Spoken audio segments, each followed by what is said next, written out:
Hello friends, എല്ലാവർക്കും നമസ്കാരം. നിങ്ങളേവരും കാത്തിരിക്കുന്ന അലീനയുടെ ഇനി വരാനിരിക്കുന്ന വിശേഷങ്ങളിലേക്ക് എല്ലാ കൂട്ടുകാർക്കും സ്വാഗതം.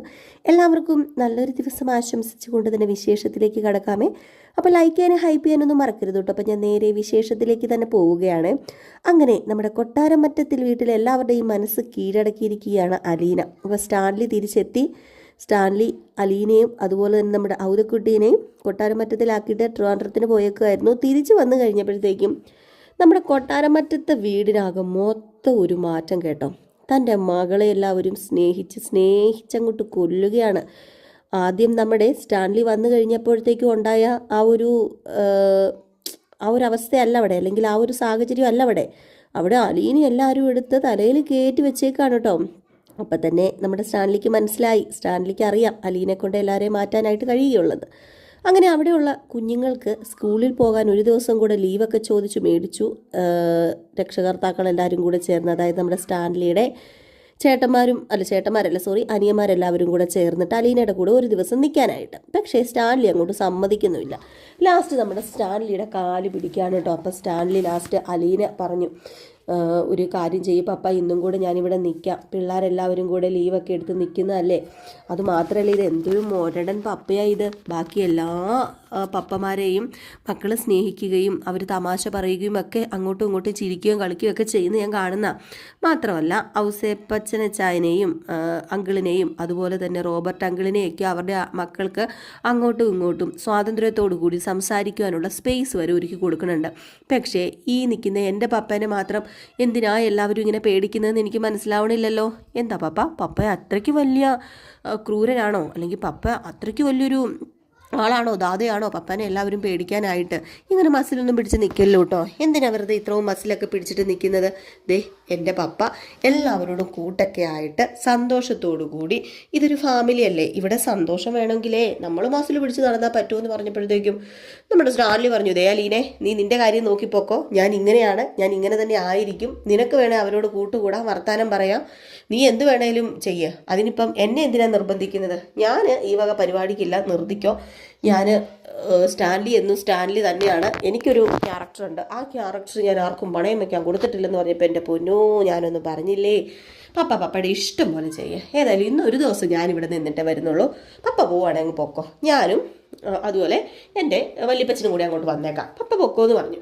ഏതായാലും നമ്മുടെ സ്റ്റാൻലിക്ക് അലീനയുടെ മുമ്പിൽ മുട്ടുമടക്കേണ്ടി വന്നു. അങ്ങനെ സ്റ്റാൻലി അവിടെ ഇങ്ങനെ ഇരിക്കുമ്പോഴത്തേക്കും അവിടെ അനിയന്മാരെല്ലാവരും കൂടെ ഒരു പെഗ്ഗൊക്കെ ആയിട്ട് അങ്ങോട്ടേക്ക് ചെല്ലുകയാണ്. എന്നിട്ട് പെഗ്ഗൊക്കെ അടിക്കാമെന്നൊക്കെ പറഞ്ഞ് ഇച്ചിരി ധൈര്യം ആയിട്ടോ എല്ലാവർക്കും. നമ്മുടെ സ്റ്റാൻലിയോട് പണ്ട് എല്ലാവർക്കും പേടിയാണെങ്കിൽ ഇപ്പോൾ ഒരു ചെറിയ ധൈര്യം വന്നു. സ്റ്റാൻലിയുടെ മുമ്പിൽ ചെന്ന് നിവർന്ന് നിൽക്കാനും സ്റ്റാൻലിയോട് സംസാരിക്കാനും ഒക്കെ ഉള്ളൊരു ധൈര്യം. അപ്പോൾ ഇത് കണ്ടു കഴിഞ്ഞ് കുപ്പിയൊക്കെ ആയിട്ട് ചെന്നപ്പോഴത്തേക്കും, ഓ എൻ്റെ അനിയന്മാർക്ക് ഇത്ര ധൈര്യം, ഇതെങ്ങനെ വന്നു?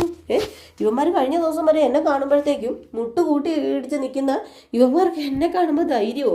അപ്പം ഗൗരവത്തിൻ്റെ സ്വരത്തിലൊക്കെ നമ്മുടെ സ്റ്റാൻലി, എനിക്ക് വേണ്ട, എനിക്ക് അതിൻ്റെ ആവശ്യമൊന്നുമില്ല, നിങ്ങൾ എന്നെ ഈ കാണിക്കുന്നത് എടുത്തോണ്ട് പോ, എനിക്ക് കുടിക്കാനുണ്ടെങ്കിൽ എനിക്ക് കുടിക്കാൻ അറിയാം, എനിക്ക് ഈ വക കാര്യങ്ങൾ ഇഷ്ടമല്ല എന്നൊക്കെ പറഞ്ഞപ്പോഴത്തേക്ക്, എന്തിനാ ലാലിച്ചാൻ ഇങ്ങനെയൊക്കെ തുടങ്ങുന്നത്? നമുക്ക് എല്ലാവർക്കും ഒരുമിച്ച് സന്തോഷിച്ച് അങ്ങ് പോകത്തില്ലേ? ദേ ഈ ലാലിച്ചാൻ്റെ മകള് തന്നെയാണ് ഞങ്ങളോട് പറഞ്ഞത്, എല്ലാവരുമായിട്ട് സന്തോഷമായിട്ട് പോകുന്നതെന്നല്ല. ആ കുട്ടീനെ കണ്ടിട്ടെങ്കിലും നമ്മുടെ മക്കളുടെ സന്തോഷത്തിനെങ്കിലും നമുക്ക് സന്തോഷിച്ച്, എന്തിനാ ഇങ്ങനെ അങ്ങോട്ടും ഇങ്ങോട്ടും വാശിയും വൈരാഗ്യമൊക്കെ കൊണ്ട് നടക്കുന്നതെന്ന് പറയുമ്പോൾ, എനിക്ക് വാശിയും വൈരാഗ്യം എന്തിന്? എനിക്ക് ആരോടും ഒരു വാശിയും വൈരാഗ്യം ഒന്നുമില്ല. പിന്നെ എൻ്റെ മോളോട് എന്നെ നിങ്ങൾ കാണിച്ചതെന്നൊക്കെ എനിക്ക് നന്നായിട്ട് അറിയാം. നിങ്ങൾ വള്ളിക്കാരെയും പട്ടക്കാരെയും അതുപോലെ തന്നെ അറിയിക്കേണ്ടവരെയൊക്കെ അറിയിച്ച് അങ്ങോട്ടേക്ക് പടയിളകി വന്നില്ലായിരുന്നോ എൻ്റെ മോളെ പറഞ്ഞു വിടാൻ പറഞ്ഞ്? അപ്പോഴൊന്നും കാണാത്ത സ്നേഹം എന്താ പെട്ടെന്ന് എൻ്റെ മോളോട് ഇത്രയ്ക്ക് ഒലിച്ചിറങ്ങാനായിട്ട് കാര്യം? അങ്ങനെ എൻ്റെ മോളോട് സ്നേഹം ഒലിച്ചിറങ്ങേണ്ട കാര്യം നിങ്ങൾക്ക് എന്താ ഉള്ളത് എന്നൊക്കെ ചോദിക്കുകയാണ്. അപ്പോഴത്തേക്കും തന്നെ ഇവന്മാർക്ക് ഉത്തരം മുട്ടിപ്പോയിട്ടോ. എൻ്റെ പൊന്ന് സ്റ്റാൻലി ചായ ഒന്ന് ക്ഷമിക്കുക, സ്റ്റാൻലി ചായ എന്നല്ലാട്ടോ വിളിക്കുന്നത് ലാലി ചായ ഒന്ന് ക്ഷമിക്കുക, ഞങ്ങൾക്കൊരു അബദ്ധം പറ്റിപ്പോയി എന്ന് പറഞ്ഞപ്പോഴത്തേക്കും അലീനെ ഇവിടെ വന്നപ്പോഴും ഞങ്ങൾ അവളോട് പരോക്ഷമായിട്ട് തന്നെയാണ് പെരുമാറിയത്. അവളെ ടീൻമേശയിൽ ഇരുത്താൻ തയ്യാറായില്ല. അവൾ അടുക്കളയിൽ പോയി ഇരുന്നു, അടുക്കളയിൽ പോയി ഭക്ഷണം കഴിച്ചു എന്നൊക്കെ പറഞ്ഞു. അപ്പോൾ ഇത് കേട്ടപ്പോഴത്തേക്കും, ഓഹോ, അപ്പം അങ്ങനെയുള്ള കളികളൊക്കെ ഇവിടെ നടന്നു. എൻ്റെ മോക്ക് നിങ്ങൾ അടുക്കളയിൽ കൊണ്ട് ഭക്ഷണം കൊടുത്തല്ലേന്ന് ചോദിച്ചപ്പം, അത് ഞാൻ പറഞ്ഞല്ലോ, എനിക്കൊരു തെറ്റ് പറ്റിപ്പോയി, എല്ലാത്തിനും ഞാൻ അവളോട് മാപ്പ് ചോദിക്കുന്നു, അതുപോലെ തന്നെ ലാലി ചാച്ചാനോടും മാപ്പ് ചോദിക്കുകയാണ്. ഇനി ഏതായാലും അങ്ങനെ ഒരു ഇതുണ്ടാവത്തില്ല. അവളെ എൻ്റെ സ്വന്തം മകളെ പോലെ അല്ലെങ്കിൽ എൻ്റെ മകനെ പോലെ ഞാൻ കാണുന്നത്. അവൾ നല്ല കുട്ടിയാണെന്നും അവൾ വന്നത് വേറൊരു ഉദ്ദേശം വെച്ചല്ല, സ്നേഹത്തിന് വേണ്ടി മാത്രമാണെന്നൊക്കെ ഞങ്ങൾക്ക് മനസ്സിലായത് ഇപ്പോഴാണ് ലാലിച്ചായ. അതുകൊണ്ട് ലാലിച്ചായന് ഇങ്ങനെ വേറൊരു മുഖം വെച്ച് ഞങ്ങളോട് പെരുമാറാതെ അങ്ങനെ പെരുമാറി കഴിയുമ്പോഴത്തേക്ക് ഞങ്ങൾക്ക് വല്ലാത്തൊരു അസ്വസ്ഥതയും എന്തോ മനസ്സിനൊരു സമാധാനക്കേടൊക്കെയാണ് ലാലിച്ച. നമ്മൾ സഹോദരങ്ങളല്ലേ, ഒരമ്മയുടെ വയറ്റിൽ പറഞ്ഞ മക്കളല്ലേ, എന്തിനാ വെറുതെ അങ്ങോട്ടും ഇങ്ങോട്ടും ഒക്കെ അടിയുണ്ടാക്കണത് എന്നൊക്കെ പറയുകയാണ്. അപ്പം പറഞ്ഞു ആരും എന്നെ ഉപദേശിക്കാൻ ഇങ്ങോട്ട് വരണ്ടെന്ന്. നമ്മുടെ സ്റ്റാൻലിക്ക് ഒരു രീതിയുണ്ട്. സ്റ്റാൻലി അങ്ങോട്ട് ഉപദേശിക്കുന്ന ഇഷ്ടം, പക്ഷെ സ്റ്റാൻലിനെ ആരെങ്കിലും ഉപദേശിച്ചു കഴിഞ്ഞിട്ടുണ്ടെങ്കിൽ സ്റ്റാൻലിക്ക് അങ്ങോട്ട് പിടിക്കത്തില്ല.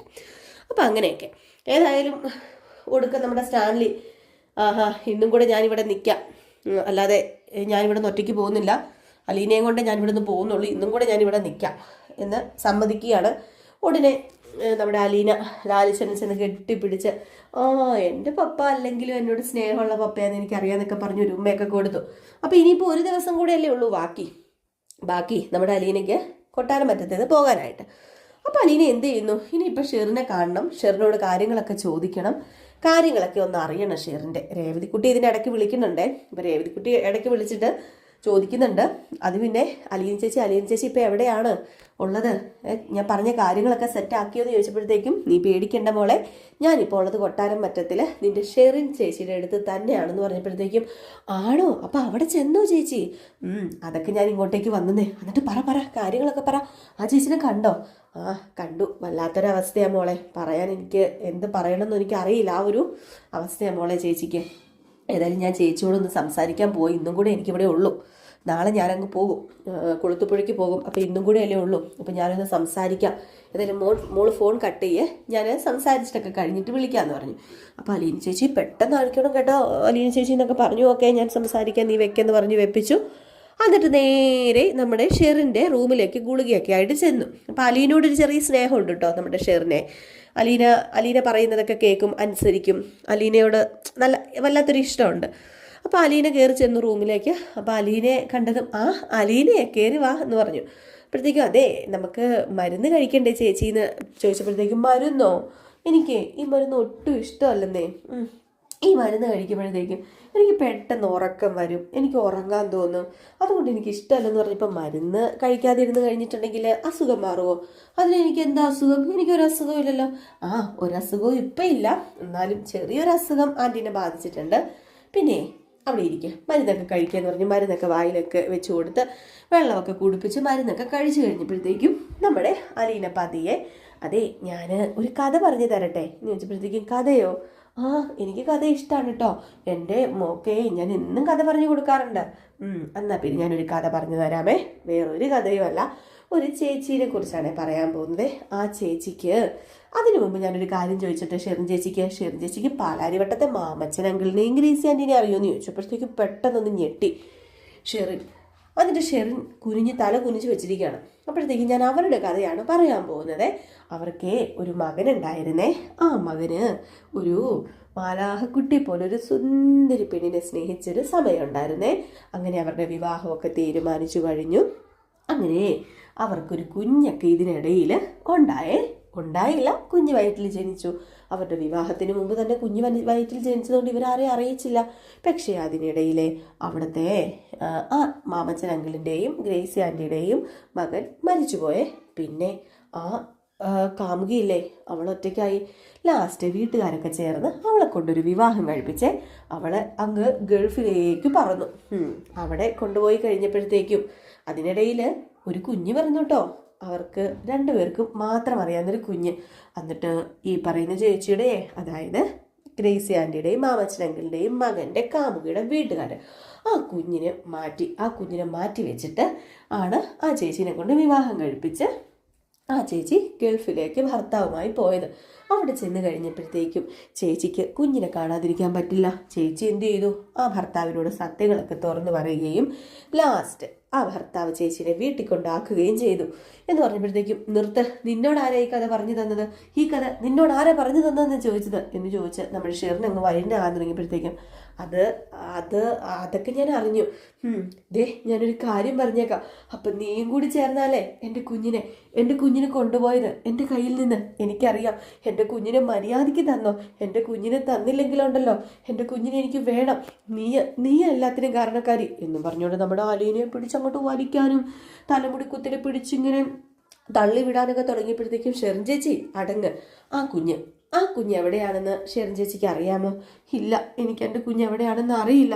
എനിക്ക് എൻ്റെ കുഞ്ഞിനെ വേണം, എനിക്ക് എൻ്റെ കുഞ്ഞിനെ കിട്ടിയേ പറ്റൂ എന്നൊക്കെ പറഞ്ഞ് ഭയങ്കരമായിട്ടും കാർച്ചു തുടങ്ങി കേട്ടോ ഷെറിന്. ഏതായാലും ഗുളിക കൊടുത്തത് കൊണ്ട് തന്നെ ആ ഒരു സഡേഷനിൽ നമ്മുടെ ഷെറിൻ അങ്ങ് മയങ്ങിപ്പോവുകയും ചെയ്തു. അപ്പം അലീന അറിഞ്ഞുകൊണ്ടാണ് ആ സമയത്ത് തന്നെ ചോദിച്ചത്. ഗുളിക കൊടുക്കുന്ന സമയമാണ് പെട്ടെന്ന് ഉറങ്ങിപ്പോവും, ഇല്ലാത്ത സമയമാണെങ്കിൽ നമ്മുടെ ഷെറിൻ അങ്ങ് വയലൻ്റായി പ്രശ്നമൊക്കെ ആകും. അപ്പോൾ ഏതായാലും കഥകളുടെ കാര്യങ്ങളും കിടപ്പുവശമൊക്കെ ഏകദേശമൊക്കെ നമ്മുടെ അലീനയ്ക്ക് മനസ്സിലായി. ആ കുഞ്ഞ് ജീവിച്ചിരിപ്പുണ്ടെന്നും ആ കുഞ്ഞിനെ തേടിയാണ് ഷെറിൻ ഇങ്ങനെ ഇരിക്കുന്നതെന്നും ആ കുഞ്ഞിനെ കിട്ടിക്കഴിഞ്ഞിട്ടുണ്ടെങ്കിൽ ഈ ഷെറിൻ്റെ അസുഖം മാറുമെന്നും അലീനയ്ക്ക് മനസ്സിലായി. ഇനി ആ കുഞ്ഞ് എവിടെയാണെന്ന് ഷെറിൻ എവിടെയാണ് ആ കുഞ്ഞെന്ന് അറിയത്തില്ല കേട്ടോ.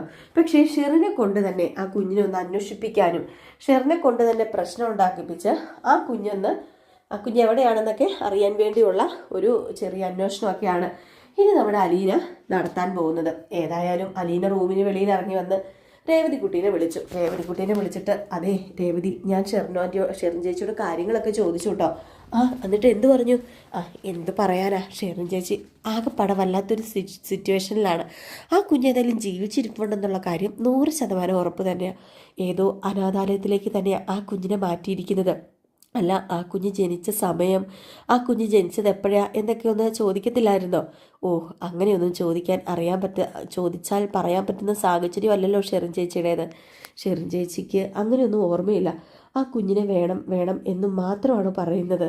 ഏതായാലും നമുക്കൊന്ന് തിരക്കാം, ഞാനത് അന്വേഷിക്കാം. ഇനിയിപ്പം ഷെറിൻ ചേച്ചീനെ ഒന്ന് സ്നേഹിച്ച് മെരുക്കിയെടുത്ത് കഴിഞ്ഞാൽ നമുക്ക് എങ്ങനെയെങ്കിലും ആ കുഞ്ഞിനെ അന്വേഷിച്ച് കണ്ടുപിടിക്കാൻ പറ്റുമല്ലോ എന്ന് പറഞ്ഞപ്പം എനിക്കാണെങ്കിൽ എത്രയും പെട്ടെന്ന് ആ കുഞ്ഞിനെ കിട്ടിയാൽ മതിയെന്നേ ഉള്ളൂ അലീന ചേച്ചി. കാരണം അവർ രണ്ടുപേരും ഒരുപാട് സങ്കടപ്പെടുന്നുണ്ട്. അപ്പോഴത്തേക്കും നമ്മുടെ അലീന പറഞ്ഞു, ഏതായാലും നമുക്ക് കണ്ടുപിടിക്കാൻ മോളെ. കാരണം ഗ്രേസി ആൻറ്റിയും മാമച്ചനങ്ങളൊക്കെ അത്രയ്ക്ക് നല്ലവരാണ്. അപ്പം അതുകൊണ്ട് നമുക്ക് ആ കുഞ്ഞിനെ കണ്ടുപിടിച്ച് കൊടുക്കണം. അങ്ങനെ അനാഥയായിട്ട് കഴിയേണ്ടതല്ല. കൊട്ടാരമുറ്റത്തെ ഷെറിൻ്റെ മകൾ അങ്ങനെ അനാഥയായിട്ട് കഴിയേണ്ടവളല്ല. അവൾ നമുക്ക് എവിടെയാണെന്ന് വെച്ചാൽ തേടി പിടിച്ച് കൊണ്ടുവരിക തന്നെ ചെയ്യും. മോൾ അവരെ ഒന്ന് സമാധാനിപ്പിച്ചേരെന്ന് പറഞ്ഞിട്ട് ഫോൺ കട്ട് ചെയ്തു കേട്ടോ. അങ്ങനെ അലീന ഇനി തേടി ഇറങ്ങാൻ പോവുകയാണ്, നമ്മുടെ ഷെറിൻ്റെ മകളെ തേടി.